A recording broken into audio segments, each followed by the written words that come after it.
धर्मपुर गांव के बीचों बीच एक बहुत सुंदर घर था। उस घर के सामने बहुत सारे पेड़ पौधे थे, जिससे उस घर में ठंडी ठंडी हवाएं आती थी। लेकिन गांव के लोग उस घर के सामने से जाना भी नहीं पसंद करते थे, क्योंकि गांव वालों का कहना था उस घर में भूत और पिशाच रहते हैं, जिससे उस घर में अजीबोगरीब घटनाएं होती रहती है। अगर कोई भी उस घर में रहने के लिए जाता है तो उसके शरीर पर भूत प्रेतों का वास हो जाता है। इसलिए गांव का कोई भी इंसान उस घर में रहना पसंद नहीं करता था। ना ही रात को उस घर के सामने से कोई भी जाता आता था। उस गांव में रहने के लिए एक परिवार आता है। उस परिवार में बाबूलाल, उसकी पत्नी नीलम और 2 बच्चे अंश और इंदु के साथ घर ढूंढ रहे थे। काफी देर तक घर ढूंढने के बाद बाबूलाल थक जाता है और उसी घर के बाहर पेड़ की ठंडी ठंडी छांव में अपने परिवार के साथ बैठ जाता है। अरे कितना अजीब सा गांव है, कितने सारे घर हैं, लेकिन कोई भी अपने घर को बेचने के लिए तैयार ही नहीं है और किराए से भी नहीं मिल रहा है। लगता है हमें रात यहीं पर बितानी पड़ेगी। तभी नीलम की नजर पेड़ों के पीछे वाले घर पर पड़ती है। अजी देखा तो सही, यह घर कितना सुंदर है और रात भी होने वाली है।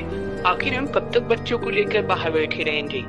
आप एक बार जाके पूछो उस घर में कोई है जो हमें रात भर रुकने के लिए जगह दे दे। फिर सुबह होते ही हम अपने घर की तलाश में निकल जाएंगे।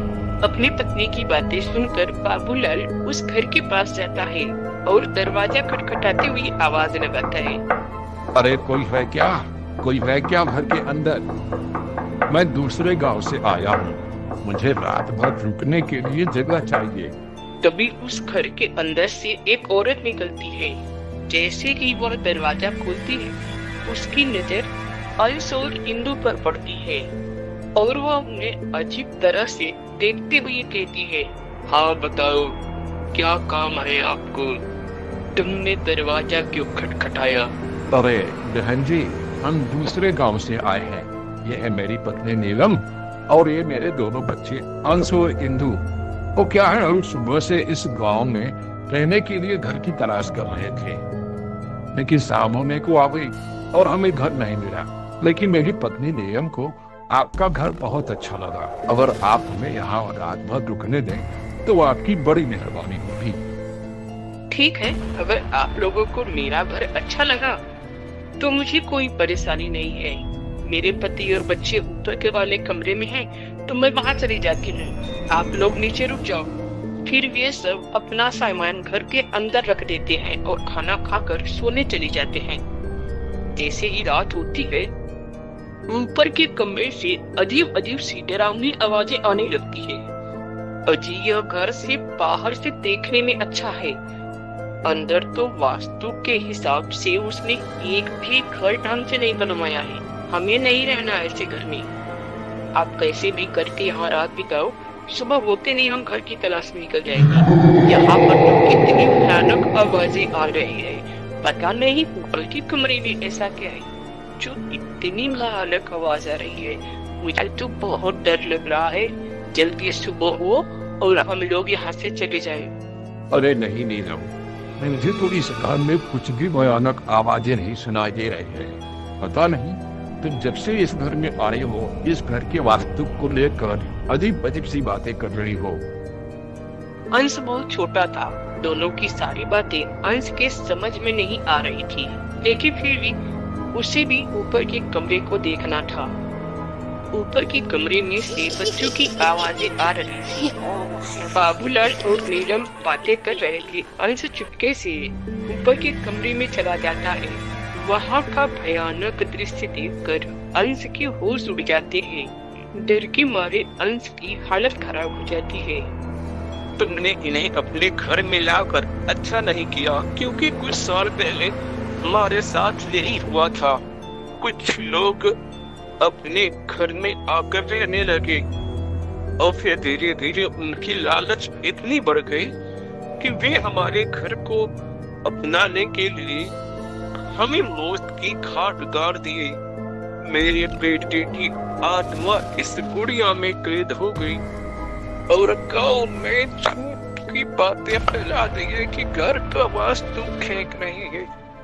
जो आता है उससे यही दिखाई देता है कि इस घर का वास्तु ठीक नहीं है और यहाँ पर बहुत प्रेत रहते हैं। लेकिन असल बात ये है, उन लोगों ने हमारी इकलौती बेटी को भी मार दिया।